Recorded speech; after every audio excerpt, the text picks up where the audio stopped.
This is the Chamber Chat Podcast, the show dedicated to chamber professionals to spark ideas and to get actionable tips and strategies to better serve your members and community.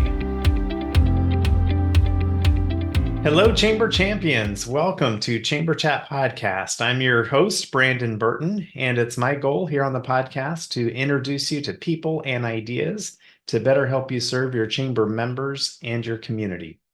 Our title sponsor is Community Matters, Inc. With nearly 20 years in the chamber industry and over 100 media awards presented to their chamber partners, Community Matters provides the R&R that every chamber needs, revenue and recognition. When it comes to publishing a chamber map, directory, or community guide, Community Matters has a trusted experience to help your chamber accomplish your goals. With different advertising sales models and publication styles, Community Matters will help you create a non-dues revenue machine. Let's hear from Becky Womble, President and CEO of the Bastrop Chamber, to hear about her experience using Community Matters. I've been using Community Matters for probably 6 or 7 years now. And in a previous life, I sold commercial printing. So I can highly recommend Community Matters because it's a complete turnkey job for any busy chamber exec. Basically, you give them a membership list, and from there, they contact your members, and it's no high pressure sales or anything.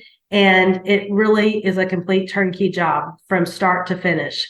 And it's a wonderful, beautiful printed product whenever you're finished. And I'm very sold on Community Matters. And with a printing background, big endorsement for me.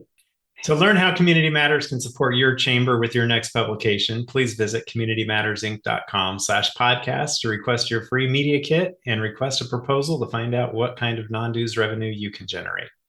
Our guest for this episode is Christine Cribb. Christine has been at the helm as the president and CEO of the Cleveland County Chamber in North Carolina for the past 2.5 years. With an infectious energy, a hunger for smart growth, and a passion for helping businesses thrive, Christine has now left her mark on 2 chambers. Christine's impressive track record in chamber world speaks volumes about her dedication and expertise. In her previous role, she led the largest chamber per capita in the state of Washington, an accomplishment that exemplifies her talent for driving success. The chamber team not only grew the chamber, led and represented the business community, but the Oak Harbor Chamber 4th of July Festival was voted number 7 in the country by USA Today's Readers Poll. In 2019, Christine was voted Community Leader of the Year by her peers, solidifying her reputation as an exceptional leader. After spending most of the pandemic in Italy, Christine returned to the States to continue the work she loves. Chamber World took her to Cleveland County Chamber of Commerce, where she conducted a listening tour and has since become an unstoppable force of innovation and growth.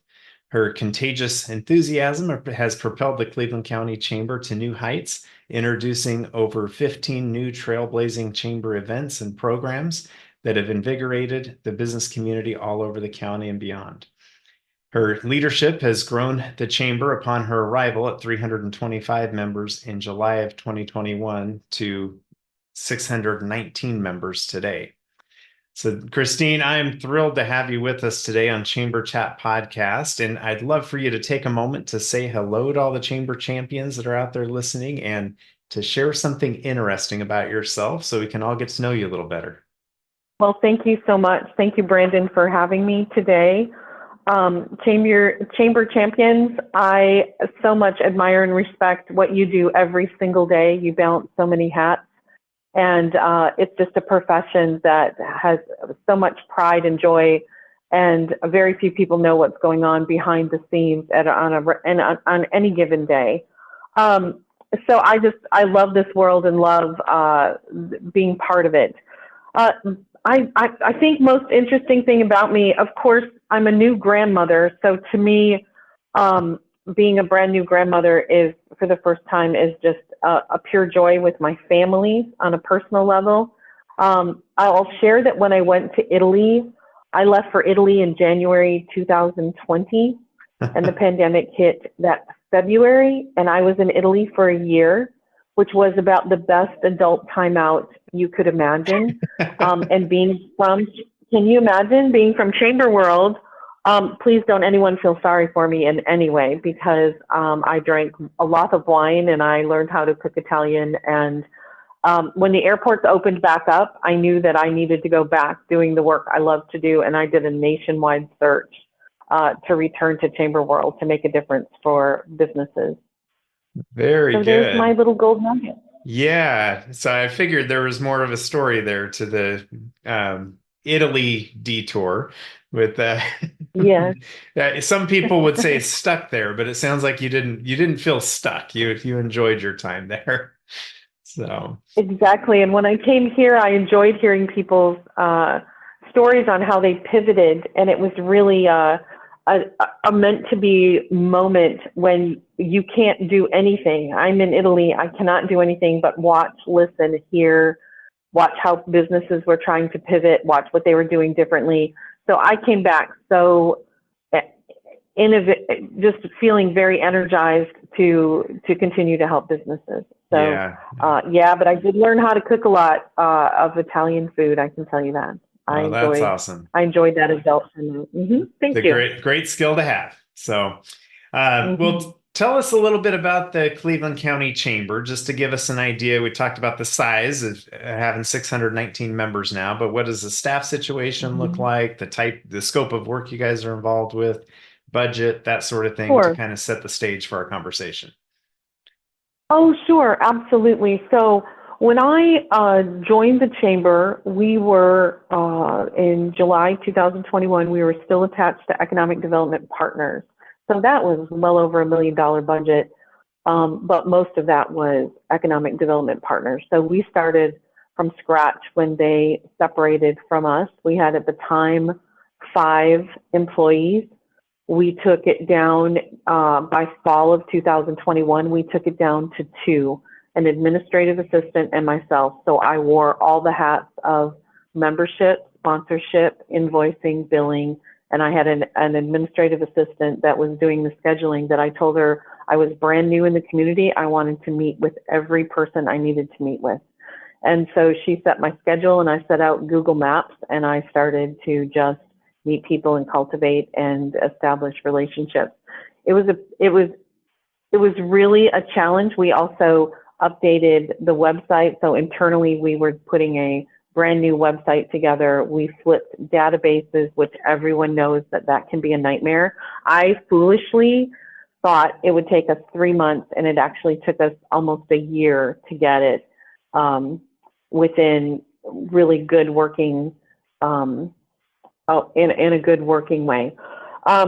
And then I hired, our master plan with the board was to hire more people as contract employees instead of employees inside the chamber building. So Okay. we have a 2-story building, 3 offices upstairs. So we filled those 3 offices upstairs with leasing, and that funding was the revenue stream to help improve capital improvements for the Chamber Foundation.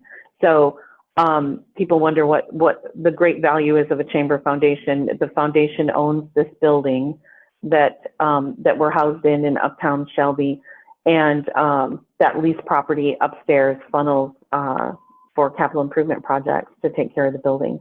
So we now have 3 employees.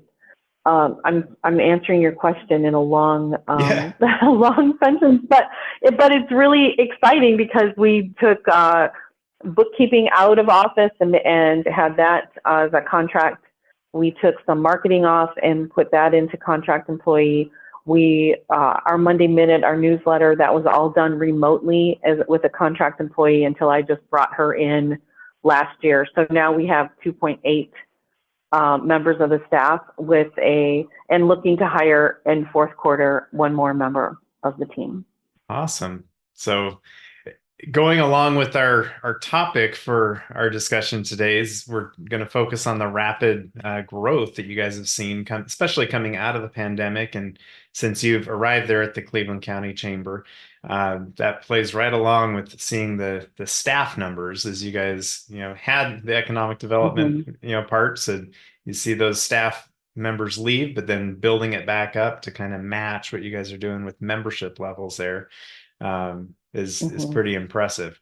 So I I'm excited to dive in deeper on the discussion for today and really learning, what you guys did to really drive this rapid growth. And I know you've got this infectious personality and a drive to really make things happen, but we'll dive in deeper on that as soon as we get back from this quick break. Are you looking for a year-round, affordable, and timely shop local campaign for your chamber or CVB? Look no further. Build a custom Eat, Shop, Play mobile app with App My Community by visiting appmycommunity.com/chamberchat. App My Community mobile apps are not just simple membership directory listings. They provide many more capabilities to engage with your community. Provide your residents with a robust events calendar. Partner with a local fair, festival, or farmers market to provide a schedule, map, and other resources to promote the event. Run a small business Saturday campaign any time of the year using built-in scavenger hunts. Allow your membership to communicate directly to their customers via push notifications. Your App My Community mobile app will be a unique member benefit, allow you to generate non-dues revenue with sponsorship opportunities, and best of all, provide a valuable resource to your community. Please visit appmycommunity.com/chamberchat now to receive 10% off your first year of an App My Community mobile app. Are you looking for a way to promote your business community? Look no further than Pipily. With Pipily, you can get all the tools you need to connect with your members, promote your businesses, and grow your community. Pipily offers a wide range of features, including a state-of-the-art community website, a community clicker mobile app for businesses, members, and the community, a marketplace where businesses can present professional services and even sell their products, a powerful event management and community calendar system, a comprehensive commerce community management system, and a complete membership services department, all included. And best of all, Pipily is only $1 per member per month after a small initial setup. That's a fraction of the cost of other management platforms. So, what are you waiting for? Sign up for Pipily today and start growing your business community.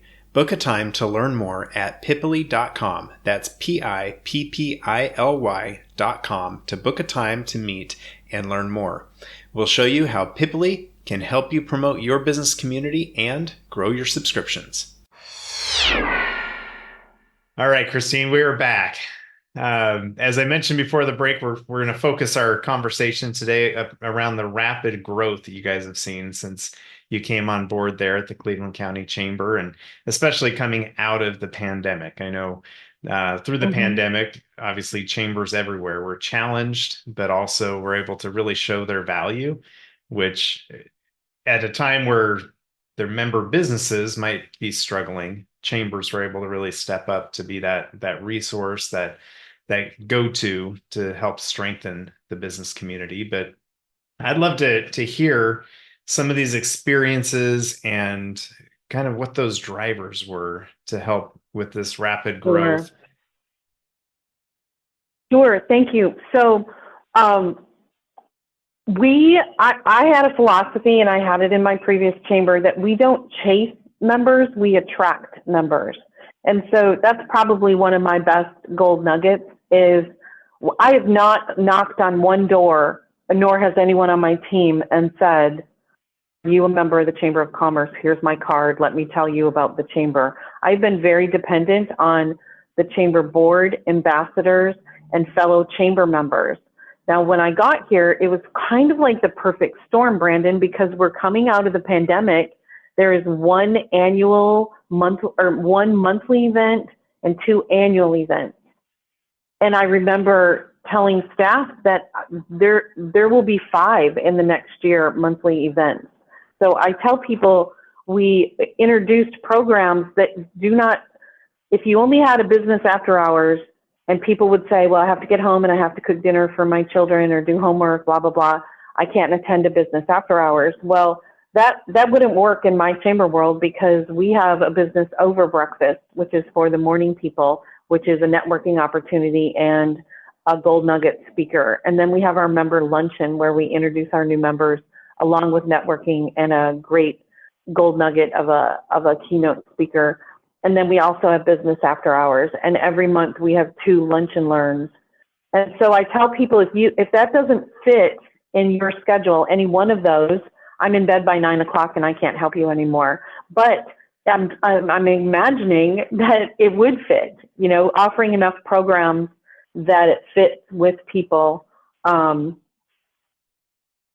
with their schedules. So that was kind of the brainstorm behind it, is to create enough programs, I wasn't afraid to fail, create enough events and programs that it would fit into member schedules to participate and be part of the chamber.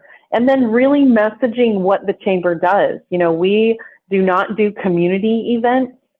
So in my past chamber, we did like 4 major community events. Here we don't. We are resources, marketing, continuing education, and networking. And we just drive home that if anyone was to give our 30-second spiel of what the chamber does, we get to share, we are these 4 things, and our sole purpose is to help businesses succeed. We are not funded by the city, the county, or the state. We are a member-driven organization with the goal of helping businesses succeed. That's all it takes.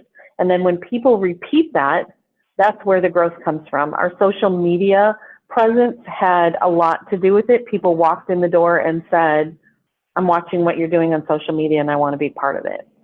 So it was twofold. It was people talking about what we do and understanding when people say, oh yeah, I'm a member of the chamber. Well, why are you a member?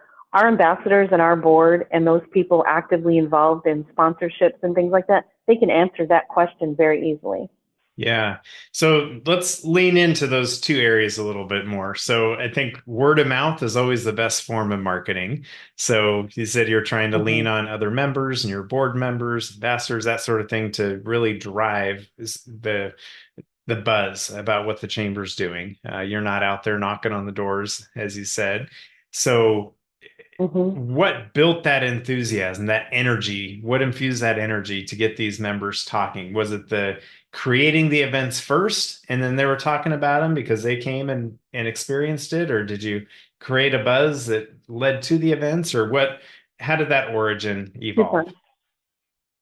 Super, that's a great question. So the first thing I did July through September 2021 is I went on a listening tour. And I made sure that what we were going to create as a team and what I was going to pitch to the board at the board retreat in that October was what members wanted. So we did surveys and I did a listening tour. I learned about the past, I learned about the future, I learned about the state of the businesses coming out of the pandemic, which is very different than before. So I listened. And then I vetted numerous things, not only from my past that worked well, but I wanted to make sure they would work well here. I vetted it through the ambassador program. We each took a program or an event that had been pitched to me, and we vetted it among the ambassadors. And then at the board retreat that October, I pitched the following year what we were going to do. So when we shared, here's what we're going to do for 2022, we're going to introduce 9 new programs and blah, blah, blah, blah, blah. It had all been vetted very well. It wasn't just, I have the enthusiasm and I have the risk.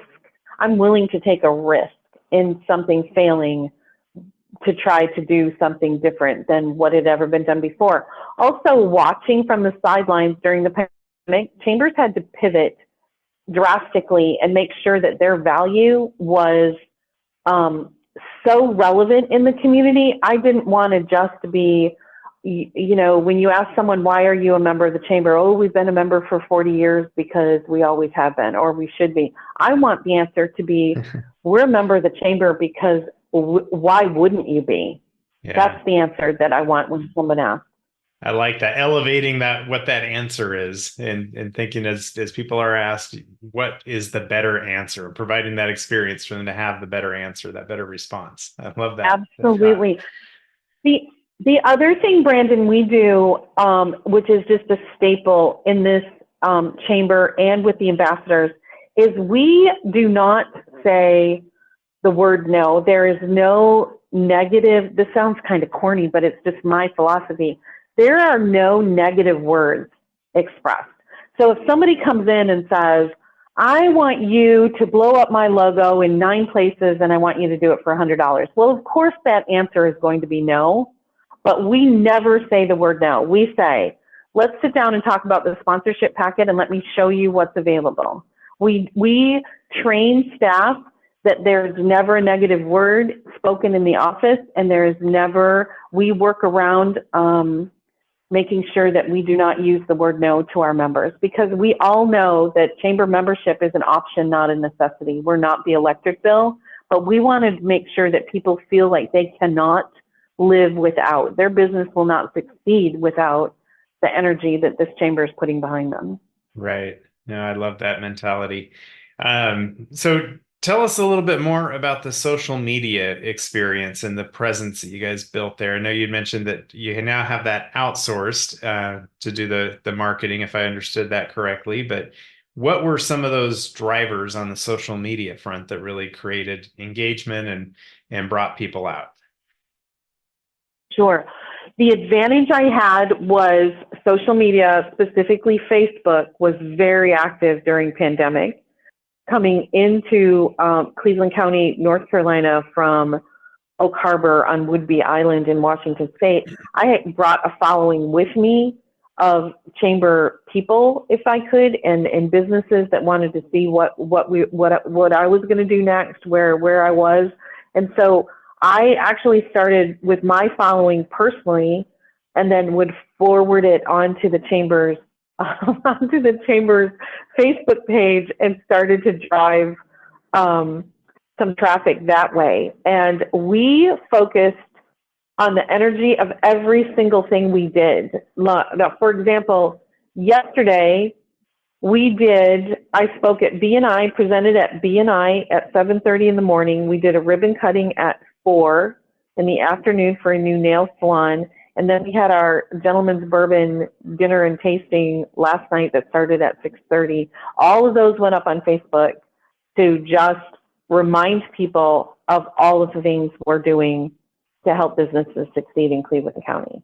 So we put everything up there. The simplest answer is, the recipe is simply be positive in your posts and post what a joy it is and how humbled you are to serve, and get those posts up to show people the energy and what you're doing. If you're not on social media, how will people know what you're doing? You know, if you're so bogged down in the constant tasks of doing your chamber work, how do people know what you're doing? And I feel like Facebook has been really a great tool for us. Yeah, that's interesting. Taking your personal following and helping to build your chamber following, the chamber Facebook page. That's an interesting Right. approach. Right. I love how you mentioned when you came on board at the Cleveland County Chamber, you did this listening tour. So you went around and Yeah. got to know the businesses, what the community was all about. Since then, the membership has almost doubled. I mean, you guys are knocking on the door of doubling Yeah. the membership. And so that tells me there was a lot of members in the community, or a lot of businesses in the community that were not currently members. So as you did the listening tour, as new members joined that maybe had been in the community for a while, what were some of the feedback that you received of maybe where things have been missing the mark in the past, or things that you were doing that they noticed that they wanted to be a part of? I'm curious what some of those responses were. Sure. So the message that we put out is definitely that we represent the business community in all of Cleveland County. So some people thought maybe the chamber was a little more exclusive. Some people thought maybe the chamber was more about the big businesses and not small business. Some people thought it was, a little bit of an old boys network down here. And I just reassured everyone that it's the Cleveland County Chamber of Commerce represents all businesses in Cleveland County. Like, we are membership driven, but we're the biggest networking organization in Cleveland County, and we represent everyone. Now, everyone also knows that coming out of the pandemic, businesses started at such a historic pace that we also grabbed a hold of an awful lot of them. People that were small business that said, I'm going to get out of that work I have done in the past, and I'm going to live my dream of being an entrepreneur and doing blank. So we welcomed them. We partnered with the Small Business Center at the community college to make sure that they had business plans and were prepared for things that would come up that were not their expertise, and just nurtured those. Now, we also all know, and we're very realistic. So while we're proud of our growth, we're very realistic that only 75% of all new businesses will fail in the first 5 years. So at that growth that came out of the pandemic, we're probably going to plan a decrease 3 and 5 years from now, knowing that not all of them will succeed. But they did. The energy that had already been established, somebody says, I'm starting a business, they're going to come in, and we're going to help the tools and the resources to succeed. Some businesses had left the chamber prior to pandemic for whatever reason, didn't find the value, and we heard we saw them come back. Small businesses didn't know that small businesses could be part of the chamber, and with that domino effect of people talking about all the events and the programs that we were doing, that brought them back in the door. So it was kind of multifaceted of who came in the door, but it all led back to someone telling someone else about the energy or the programs, or I'm starting a business, oh, you should go talk to the chamber. So getting the word out about what the chamber did was the most critical of that, to make all that happen. Yeah, absolutely. So when you came on to the Cleveland County Chamber, did you have a goal when it came to membership? If you did, has that been shared? Have you exceeded that? Are you still working towards it? I'm curious. So as anyone that knows me knows that I would have a goal. So at the first board retreat in 2021, I shared with the board that there was no reason this chamber, and at the time we're 340 probably by then, I said, there's no reason this chamber is not a 1,000-member chamber. Mm-hmm. And I remember the awkward silence that attached there, because they just thought that membership was a struggle, right? That chambers get that stigma that you have to knock on a door and pitch somebody why you need to be a chamber member. And it's not the right fit for everyone. So to me, there's 20,000 registered businesses on the Register of Deeds in Cleveland County. I don't need 20,000 of them. I want to help those that need these benefits to help their businesses succeed. And there is no reason we're not going to hit 1,000. I did not think we would accelerate at this pace, I'll be honest. I thought it would take 5-7 years to get to that 1,000, but I anticipate that we'll get there in the next 2 or 3 years now. Yeah, that's awesome. I love the big goals and the ability to believe it and to go after it, and it's happening. So Congratulations to you guys and the hard work. Thank you, Brandon. I also want to share that when I mentioned earlier that I'm not afraid to fail, we did a program that did not work well, and I had no problem saying, we gave it 3 shots and it did not work, and so let's do something else. So I'm not afraid to fail. So we introduced something, and if it works, that's awesome. And if not, let's just keep reinventing it. Let's not stick and be stuck in what we've always done. Let's do something new and different, or change it. Last year, we introduced a professional women's luncheon.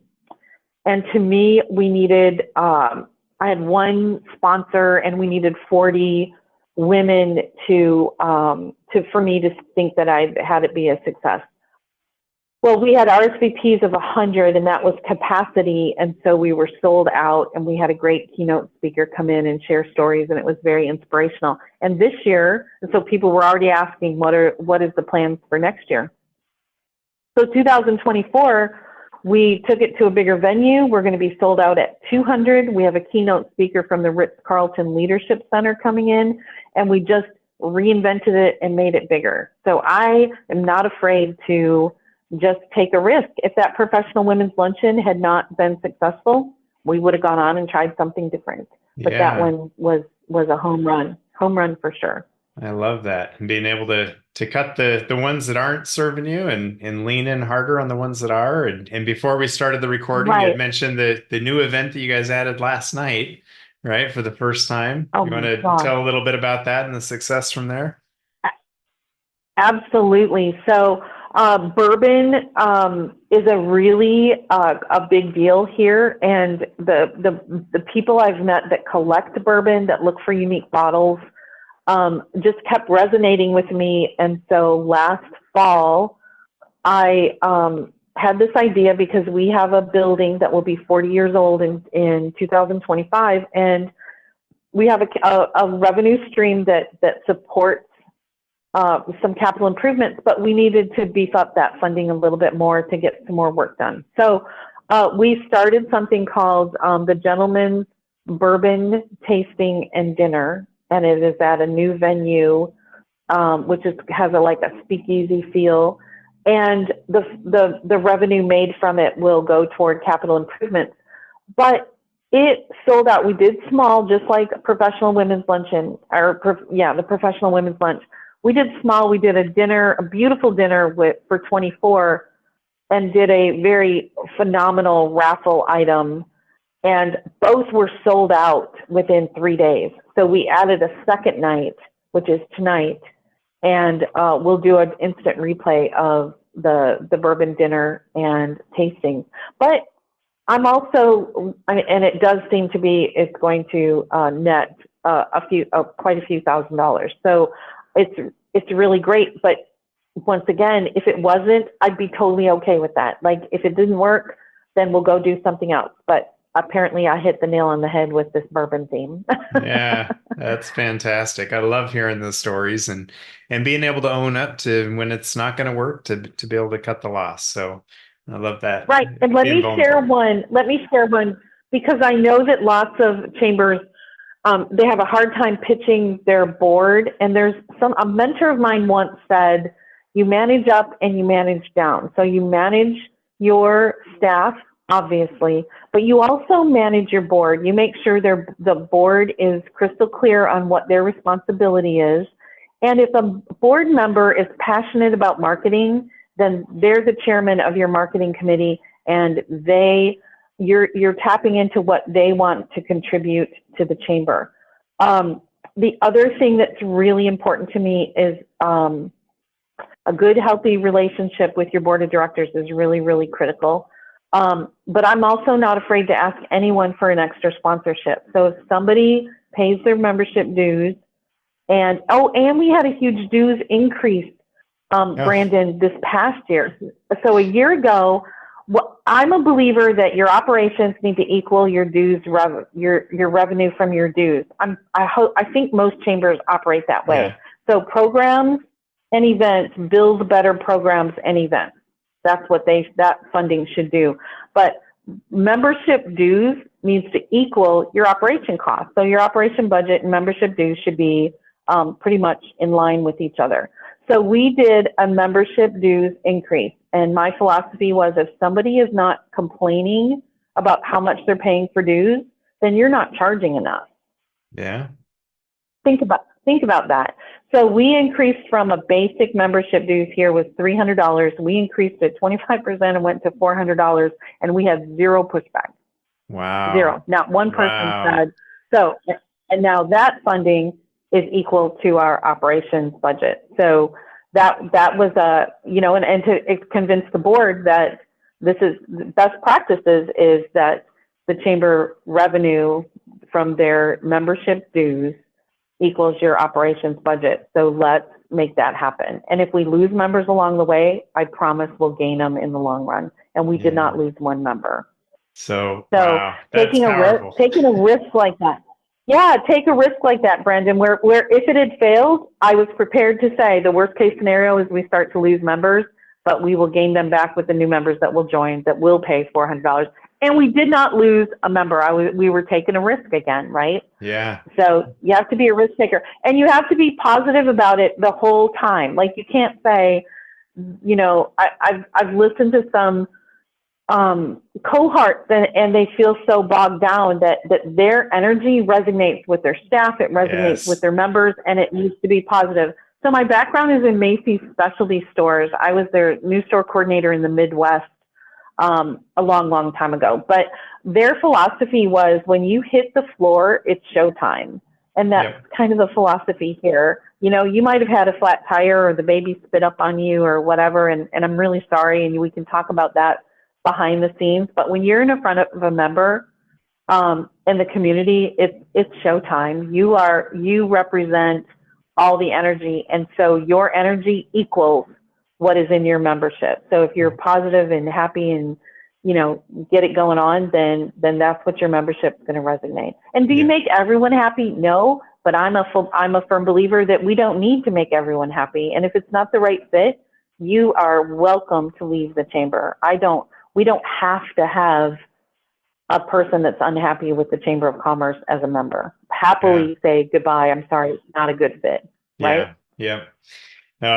Such a great lesson there. And for chambers out there that are looking at needing to increase their dues, you know, the revenue from their dues, this is a great example here. A 25% increase with zero pushback. And I understand every community and chamber is different, but there's room there. There's room to increase and grow. So thank you for sharing that. And absolutely. And preparing for the worst case scenario. So if someone came in and said, you know, I can't afford $400 a year, if they had said that, I would have obviously wanted to coach them on their business plan, but then I would also work with them, right? So we could do quarterly payments, or we could do, very seldom do I do monthly, but I could have done, you know, I was willing to say the worst case scenario if somebody says that, I was willing to work with them. It wasn't just black and white. Yeah, I love that. So as we start to wrap things up here, I wanted to ask, for those that are listening who are looking to take their chamber up to the next level, what kind of tip or action item might you want to share with them that they can maybe take back to their chamber to implement? I would do, let's see, when I walked in the door, we had a non-negotiable list, and that positive attitude is non-negotiable. So it starts in-house. I would take a look at not why it wouldn't work, but what if it did work? Like, I would give everything you've ever pitched, thought of, that anybody has said. You know how people come into our offices and they say, you know what the chamber should do? And they say that as if you're sitting back eating bonbons all day, just right? Waiting for that advice. Yes, and you want to say, oh gosh, thank you so much for that. Now I will give up my cheesecake here and I will go do what you asked me to do. I would say throw everything on the wall and see what sticks. You know, throw all that spaghetti on the wall and take a risk and not be afraid to fail. But along with that comes a great positive attitude. It comes with a great board relationship, because if I ever thought I had to, you know, if I had to think twice about the job I was doing because of my board of directors, I would not be doing this. We would not be as successful as we are right now. We have 100% support of a board that was huge when I got here. We downsized it. I have an advisory committee. I vet things through them. I communicate with them regularly. There is no doubt in the board's mind what's going on at the chamber and what we're doing. Having them along for the ride, and then build programs that attract people. Don't chase members. Build programs that attract, but do it in a way that members had a part of what was going on. They had a part of creating it. Man, you get a piece of that. You give someone an idea. Somebody gives you an idea and you're actually taking it and bringing it to fruition. They're thrilled. You know, they're part of your chamber then, that's more than just writing a check. Yeah, that's awesome. Yeah, they become an advocate for what you guys are doing then too, and helping to share that greater good. And there goes the word of mouth. Goes the word of mouth. I'm telling you, I've not knocked on one door. I've not given my card to one person and said, are you a chamber member? I've not done it. So I love it. Even last night at the bourbon event, 7 of the attendees were not chamber members, and 3 of them came up after and said, we used to be members and now I'd like to rejoin. So my number's going to increase in just this week alone. And I didn't say a word. It was the premier sponsor said, if you are not a chamber member right now, you need to think twice about that decision. And we got 3 members, and I never said a word. I never pitched other than what we do and what the funding was going toward for the event last night. Yeah, I love it. And it was an exclusive member only event. So you opened it up and opened some more opportunities. So good. Correct. We also, most all of our events, so even a lunch and learn is no fee for a chamber member, but a $10 fee for a non-member. And generally at every lunch and learn, there is someone who is a non-member. And I get to come in, they do a round table, and I introduce the chamber and what we do, and that's it. Yeah. Most all of our events have a member and non-member fee, right? Yeah, I love it. So as we look to the future of chambers of commerce, how do you see the future of chambers and their purpose going forward? I feel when I give my 30-second pitch about a chamber, we have to constantly reinvent ourselves and stay relevant. So when I did that listening tour, when I got here, Brandon, I could get a lot of appointments, but I could not get one appointment with elected officials. So it told me that the chamber was not relevant when it came to elected officials. Now we have a legislative affairs committee. We have a legislative affairs agenda. And last spring, we had 195 people attend a Monday morning at 7:30 legislative breakfast. So cultivating those relationships and being relevant, like don't think it's just the way it's always been is the way we can do it going forward. Before I got here, I did a nationwide search and I interviewed with 6 different chambers and I got 6 different job offers, which told me I'd probably have a screw loose to get back into this business. But I was just passionate when I came back from Italy about coming back and helping businesses succeed. And in doing that, some chambers weren't even open back up yet, Brandon. Like they were still scared about what the future would hold. And I would say you have to take risks and you have to reinvent yourself all the time. You have to be relevant, reinvent yourself to what is relevant and stay positive and energized. And when you think what we do, what our responsibility is as a chamber is to offer business resources, we offer marketing, we offer continuing education and networking opportunities. Those 4 things are what businesses need to succeed. So as long as you're reinventing yourself to focus on those 4 purposes, at least that's within our chamber. If those 4 pillars are the reason we're here to help businesses succeed, those are what we have to reinvent every year and make sure every one of them is at the best capacity we can provide to help businesses succeed. That's the future of the chamber, I believe.